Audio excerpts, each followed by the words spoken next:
Irmãos e irmãs, vamos a mais um momento da nossa liturgia da palavra. Eu transmito sempre nos meus endereços telemáticos a liturgia oficial da Igreja Católica Apostólica Romana, para ser um ajudador dos presidentes de celebrações, tanto eucarística como da palavra. É uma pesquisa que eu faço em sites fidedignos como revista.arautos.org e livros ou revistas como Igreja em Oração, Palavra e Vida. Neste vídeo, aqui nos meus endereços telemáticos, Paulo Roberto Maciel, YouTube, Instagram, Facebook, blog, eu transmito a liturgia referente ao dia 21 de janeiro de 2025, terça-feira. É dia de missa de Santa Inês, Virgem Mártir. No rito temos o ofício da memória obrigatória, essa memória, e a cor é vermelha. Estou até simbolizando aqui com esse lenço. Isso acontece, essa missa em homenagem a Santa Inês acontece dentro da segunda semana do tempo comum. Vamos transmitir as leituras então. Primeira leitura. Leitura da carta aos Hebreus, capítulo 6, versículos do 10º ao 20.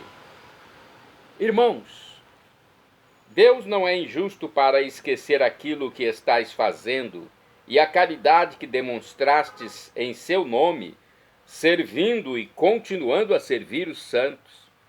Mas desejamos que cada um de vós mostre até ao fim este mesmo empenho pela plena realização da esperança, para não serdes lentos à compreensão, mas imitadores daqueles que, pela fé e a perseverança, se tornam herdeiros das promessas. Pois quando Deus fez a promessa a Abraão, não havendo alguém maior por quem jurar, jurou por si mesmo, dizendo: Eu te cumularei de bênçãos e te multiplicarei em grande número. E assim Abraão foi perseverante e alcançou a promessa. Os homens juram, de fato, por alguém mais importante, e a garantia do juramento põe fim a qualquer contestação. Por isso, querendo Deus mostrar com mais firmeza aos herdeiros da promessa o caráter irrevogável de sua decisão, interveio com um juramento. Assim, por meio de dois atos irrevogáveis, nos quais não pode haver mentira por parte de Deus, encontramos profunda consolação, nós que tudo deixamos para conseguir a esperança proposta. A esperança, com efeito, é para nós qual âncora da vida, segura e firme, penetrando para além da cortina do santuário, aonde Jesus entrou por nós como precursor, feito sumo sacerdote eterno na ordem de Melquisedeque. Palavra do Senhor, graças a Deus. Agora é o Salmo responsorial. É o Salmo 110 na Bíblia Vulgata ou 111 na Bíblia de Jerusalém. Versículos 1º ao 2º, 4º ao 5º e 9º. E também o 10º C. O refrão é o versículo 5º B. O Senhor se lembra sempre da aliança. Repitamos! O Senhor se lembra sempre da aliança. Eu agradeço a Deus de todo o coração, junto com todos os seus justos reunidos. Que grandiosas são as obras do Senhor, elas merecem todo o amor e admiração. O Senhor se lembra sempre da aliança. O Senhor, bom e clemente, nos deixou a lembrança de suas grandes maravilhas. Ele dá o alimento aos que o temem e jamais esquecerá sua aliança. O Senhor se lembra sempre da aliança, enviou libertação para o seu povo, confirmou sua aliança para sempre. Seu nome é santo e é digno de respeito, permaneça eternamente o seu louvor. O Senhor se lembra sempre da aliança. Repitamos: o Senhor se lembra sempre da aliança. Agora vamos aclamar o Santo Evangelho e depois proclamá-lo. Aleluia, aleluia, aleluia, aleluia, aleluia, aleluia, aleluia, aleluia, aleluia, aleluia. Que o Pai do Senhor Jesus Cristo vos dê do saber o Espírito, para que conheçais a esperança reservada para vós como herança. Aleluia, aleluia, aleluia, aleluia, aleluia, aleluia, aleluia, aleluia, aleluia, aleluia. Hoje o Evangelho é escrito por São Marcos, capítulo 2, versículos do 23 ao 28. O Senhor esteja convosco, Ele está no meio de nós. Proclamação do Evangelho de Jesus Cristo, segundo São Marcos. Glória a vós, Senhor. Pelo sinal da Santa Cruz, livra-nos Deus, nosso Senhor, dos nossos inimigos. Naquele tempo, Jesus estava passando por uns campos de trigo em dia de sábado. Seus discípulos começaram a arrancar espigas enquanto caminhavam. Então os fariseus disseram a Jesus: Olha, por que eles fazem em dia de sábado o que não é permitido? Jesus lhes disse: Por acaso nunca lestes o que Davi e seus companheiros fizeram quando passaram necessidade e tiveram fome? Como ele entrou na casa de Deus no tempo em que Abiatar era sumo sacerdote, comeu os pães oferecidos a Deus e os deu também aos seus companheiros? No entanto, só aos sacerdotes é permitido comer esses pães. E acrescentou: o sábado foi feito para o homem, e não o homem para o sábado. Portanto, o Filho do Homem é Senhor também do sábado. Palavra da salvação, glória a vós, Senhor. Pelo sinal da Santa Cruz, livra-nos Deus, nosso Senhor, dos nossos inimigos. Vejamos o que diz o livro Igreja em Oração, nossa missa do dia a dia. A primeira leitura nos parece complexa, mas a mensagem é fundamental e simples. Por meio de dois atos de Deus, podemos nos firmar na esperança. A promessa e o juramento de Deus são decisões irrevogáveis, pois não há mentira nele. A promessa e o juramento de Deus são decisões irrevogáveis, pois não há mentira nele. O prometido a Abraão, conforme Gênesis 12, versículos do 1 ao 2, se cumpriu plenamente em Cristo Jesus. O Pai nos concedeu todo tipo de bênçãos, e a maior delas é a esperança de entrarmos para além da cortina, o véu do santuário, isto é, no reino dos céus, onde Jesus entrou por nós, como nosso precursor, ou seja, como primícias. Primeiro Cristo, em seguida os que lhe pertencem, conforme a primeira epístola de São Paulo aos Coríntios, capítulo 15, versículo 23. No Evangelho, Jesus, o Filho do Homem, Senhor do sábado, consagra inexoravelmente o valor da vida humana, sobrepondo-a a qualquer preceito, tradição ou lei. Com o ensinamento, o sábado foi feito para o homem e não o homem para o sábado, Jesus retoma a originalidade do mandamento de guardar o sábado, conforme o livro do Êxodo 23, versículo 12. A lei maior é a vida humana, respeitada em sua dignidade. Toda e qualquer lei, até mesmo leis religiosas, se tomadas como lei pela lei, se tornam um legalismo endurecido que fere, diminui e embaça a obra-prima da criação divina, que é o ser humano. Uma bonita interpretação, né? Vamos a outra? No livro Palavra e Vida, temos aqui outra explicação desse texto. A norma de não comer em dia de sábado tinha seu sentido. Era uma maneira de celebrar aquele dia tão importante. É preciso reconhecer que quase todas as normas têm sentido e o melhor que se pode fazer é cumpri-las. Como, por exemplo, é lógico parar diante de um semáforo vermelho. Porém, não é lógico que paremos se estamos levando um doente com urgência ao hospital. Ou seja, todas as normas estão a serviço da pessoa. O mal se faz quando as normas se transformam em absolutas e oprimem em vez de ajudar. Por isso, Jesus afirma que o sábado foi feito para o homem e não o contrário. Mais uma reflexão do livro Dia a Dia com o Evangelho sobre Marcos capítulo 2, versículos de 23 a 28. Aqui diz o seguinte: apoiando-se na sua interpretação da lei, os fariseus acusam os discípulos de Jesus e repreendem o próprio Jesus por não observarem o sábado. Com essa atitude, os fariseus revelam mentalidade mesquinha, interpretando como colheita proibida o que era apenas matar a fome com algumas espigas.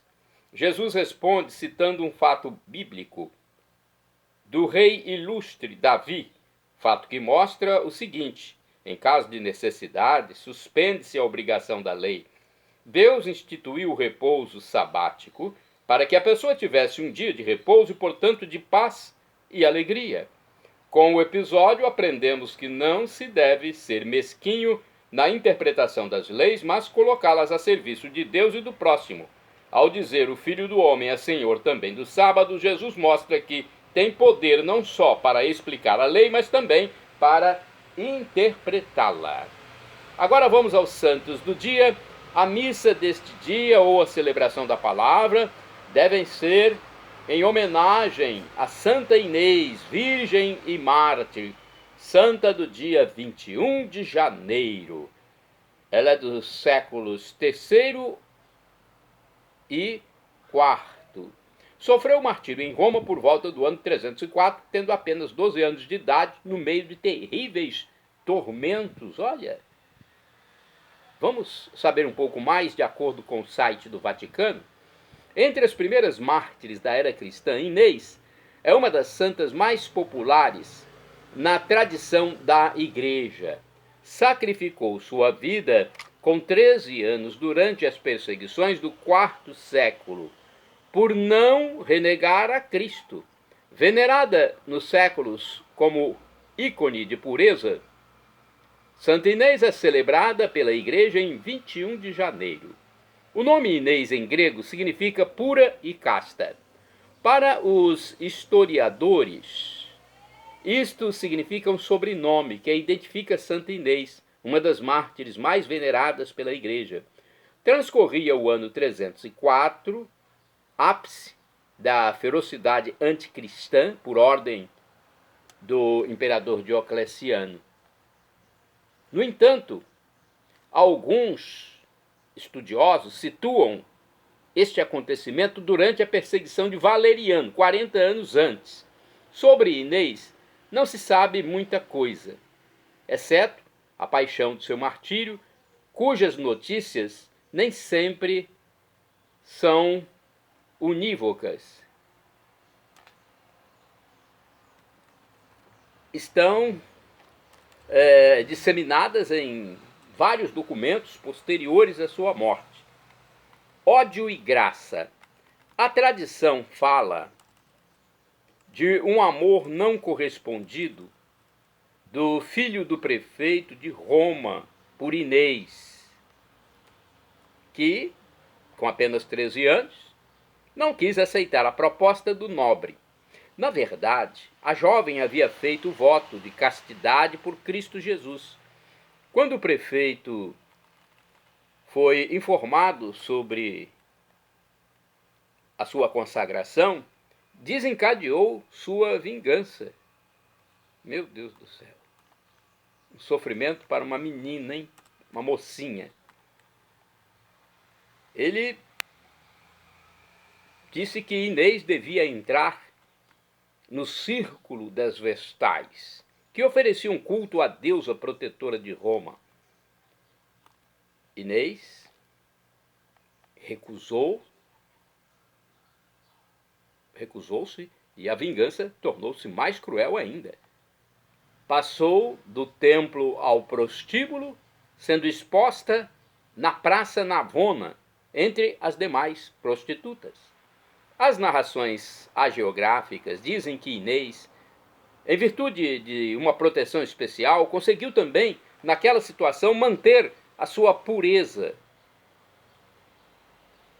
Como um cordeiro, o ódio contra a jovem aumentou em uma espiral de violência crescente, Inês foi condenada à fogueira. Olha só o que aconteceu, hein? Inês foi condenada à fogueira. Mas olha só também o que aconteceu. As chamas nem chegaram a tocar nela. Então, com um golpe de espada na garganta, ela entregou sua vida. A iconografia representa Inês com um cordeiro sempre ao lado, porque o seu destino foi o mesmo reservado a estes pequenos ovinos. Todos os anos, no dia 21 de janeiro, festa litúrgica de Santa Inês, são abençoados 2 cordeirinhos, criados pelas irmãs da Sagrada Família de Nazaré.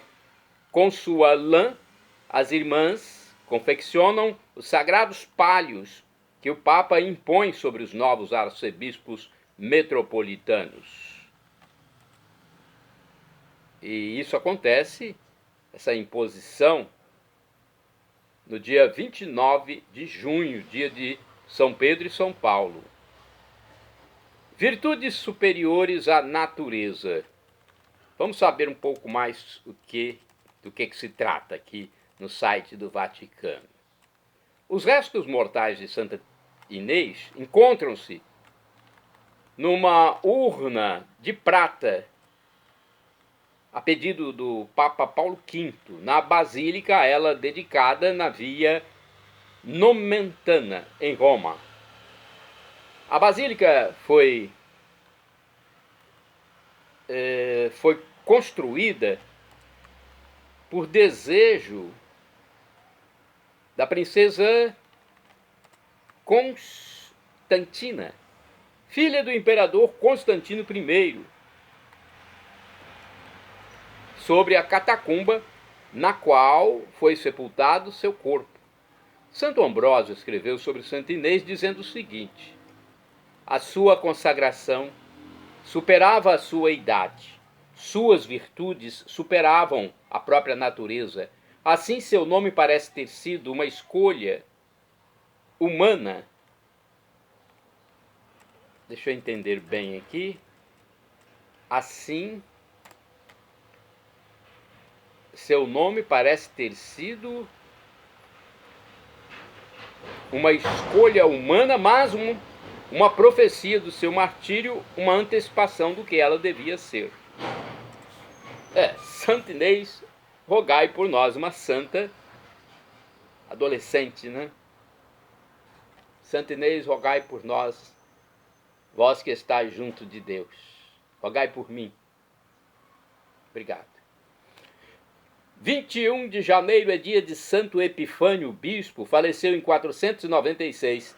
Durante as invasões bárbaras, trabalhou incansavelmente pela reconciliação dos povos, pela redenção dos cativos e pela reconstrução da cidade de Pavia, ou Pávia, onde morreu, na Itália, né? Santo do dia 21 de janeiro, Santo Albano Roy e Beato Tomás Green, presbíteros e mártires. Faleceram em 1642. Encarcerado por exercerem o ministério sacerdotal na Inglaterra, foram enforcados e também, em seguida, esquartejados em Tyburn, Londres, Inglaterra, após vários anos de prisão no reinado de Carlos I. Santo do dia 21 de janeiro, São João I Yun Il, mártir, faleceu em 1867, pai de família e catequista que foi torturado e decapitado na Coreia, país do continente asiático. Santos do dia 21 de janeiro, quer dizer, faltando apenas uma fase para serem canonizados, ainda são beatos. Eduardo Stranchan e Nicolau Wheeler, presbíteros e mártires, que faleceram em 1586. Presbíteros são padres, sacerdotes. Eles foram decapitados em Londres, na Inglaterra, justamente por isso, por serem sacerdotes da Igreja Católica. Santa do dia 21 de janeiro, Beata Josefa Maria de Santa Inês, virgem, faleceu em 1696. Foi uma religiosa agostiniana descalça do convento de Beninganim, na Espanha, favorecida com o dom do conselho. Santo do dia 21 de janeiro, Beato João Batista Turpin de Cormier e 13 companheiros, presbíteros e mártires. Olha, todos padres, sacerdotes, se tornaram mártires com o Beato João Batista Turpin do Cormier. Isso foi em 1794. Foram guilhotinados durante a Revolução Francesa por sua firme fidelidade à fé católica. Olha quanto mal fez essa chamada famigerada Revolução Francesa. Matou muitos cristãos. Shalom Adonai é uma expressão hebraica que significa a paz de Deus, é o que eu desejo para todos vocês. El Shaddai, também do hebraico, significa Deus onipotente, Deus todo-poderoso. Ele proverá aquilo que você deseja se for para o seu bem. O professor e escritor de mais de 100 livros da Igreja Católica, Felipe Rinaldo Queiroz de Aquino, em seu canal no YouTube, onde responde às nossas dúvidas, diz que Deus pode nos dar uma dessas 3 respostas quando suplicamos algo: sim, não ou espere. A resposta que for melhor, ele nos dará, afinal de contas, ele é o divino Pai Celestial. É o Senhor onipotente, onipresente, onisciente. Até o não de Deus devemos acatar, sem resmungar. Acate os nãos de Deus. Eu sei que é difícil. Eu já recebi muitos nãos de Deus e não compreendi no início, mas depois eu fui ver que esses nãos foram a melhor coisa para mim. Porque se fossem sims, os nãos, acho que eu não estaria aqui. E agora eu clamo Maranatá, como dizemos nós católicos, ou Maranata, como dizem nossos irmãos separados, os evangélicos ou protestantes. Não importa a pronúncia, o significado é o mesmo. Vinde, Senhor Jesus. Um dia ele voltará e será o juízo final. Esteja preparado para ter o corpo glorificado, corpo transformado, transfigurado, semelhante ao de Cristo Jesus ressuscitado, quando ele atravessou paredes, andou sobre águas, desapareceu da frente dos discípulos de Emaús, na hora de abençoar a refeição, mudou a aparência, um corpo com novas propriedades, para nós vivermos por todos os séculos dos séculos. O apóstolo São Paulo diz que o sofrimento de agora, a tribulação de agora, nem se compara com a glória futura que será revelada em nós, na vinda de Jesus, no juízo final. Para isso temos que crer em Jesus como Deus, nesse mistério da Santíssima Trindade, que é Pai, Filho Jesus Cristo e Espírito Santo, Ruach HaKodesh. 3 pessoas numa única divindade. É um mistério. Mistério de Deus que não cabe a nós decifrar. Então, creia em Jesus como Deus, segunda pessoa da Santíssima Trindade, seja batizado e arrependa-se dos seus pecados diariamente e nos encontraremos na vida eterna, no juízo final, com corpos transformados. Shalom Adonai, a paz de Deus. Perdão, Senhor, pelos meus pecados passados, presentes, futuros, físicos, espirituais, pecados do pensamento, palavras, atos, omissões, e me dê a vida eterna. Meu Jesus, eu quero a vida eterna convosco. Acesse Paulo Roberto Maciel e vá ao YouTube, Instagram, Facebook e blog.